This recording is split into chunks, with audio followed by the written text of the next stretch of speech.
Hello. Welcome to Mentoring with the Masters. My name is Jennifer Kuyrkendall. I'm the Third Circuit representative for the Young Lawyers Division Board of Governors. Today, I have the pleasure of introducing Elaine Silver. Today, Elaine is going to speak to us about collaborative.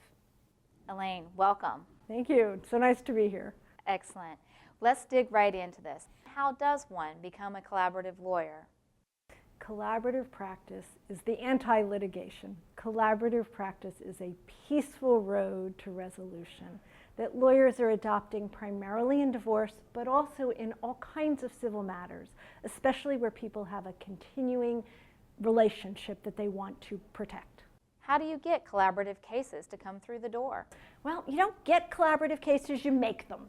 And so first you have to be trained to be a collaborative lawyer, and the way to do that is to go to the International Association of Collaborative Practitioners, to go to the statewide Florida Council of Collaborative Family Lawyers, and most important, to join the local group of collaborative divorce lawyers, of which there are about 10 throughout Florida now.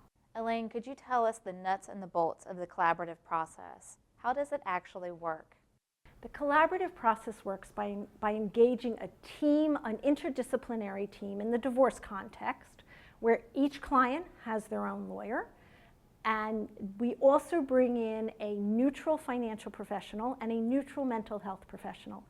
That team enters into a written participation agreement in which everybody promises to work together respectfully, privately, confidentially, towards shared interests, to get away from positional bargaining. Are there rules that need to be followed in the collaborative process? There are rules. We have rules and protocols. In fact, there's a uniform collaborative law which has been adopted in about 10 states, not yet in Florida, but soon we hope. There are administrative rules in many of the circuits in Florida. And those rules are what protect the parties in the confidentiality, in assuring that there will be that the process will be open and transparent, and ensuring that there is full and fair disclosure, and that the interests of all are fully protected. Elaine, what about confidentiality? Is that important in the collaborative process? Absolutely. Unlike the court process, which as we know is public from the moment of filing, we're hearing horror stories lately of people who a divorce petition is filed and their spouses get mail from lawyers soliciting them as divorce clients. What a horrible way to find out that you're being divorced. How awful for children if they were to open that envelope. In contrast, collaborative, the parties agree up front that this will be confidential between them and that there may not be a filing until after the whole matter is settled.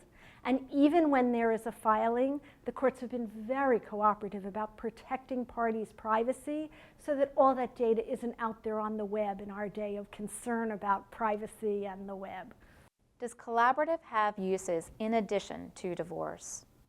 Absolutely. While divorce is the first place that it started because there's so clearly that interest in creating the new family, in restructuring so that people can have a continuing positive relationship for the sake of their children and themselves, even when there are no children.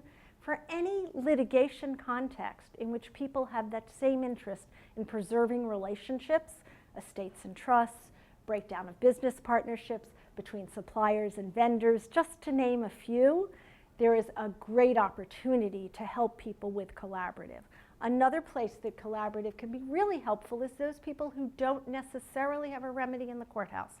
I'm thinking of we have no common law marriage in Florida. I'm thinking of couples who have lived together, perhaps have children together, have assets together.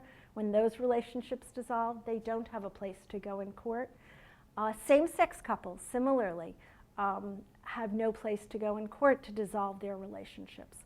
So there are lots of places that collaborative can be extremely valuable to people.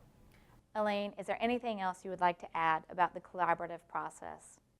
I just think it's important for people to know that they can be fully protected, that their goals and interests can be maintained. We talk about kindergarten rules in the collaborative process, where people really do, instead of focusing on the past, instead of focusing on the anger, instead of focusing on the hurt, instead of focusing on how awful each spouse was to the other, This is the opportunity to reinvent their family, to create a positive story for their children, so that when life goes on, as it will, people can normalize the divorce so that it doesn't just have to be a horrible memory, but that there can be some positive to the beginning of this family restructuring.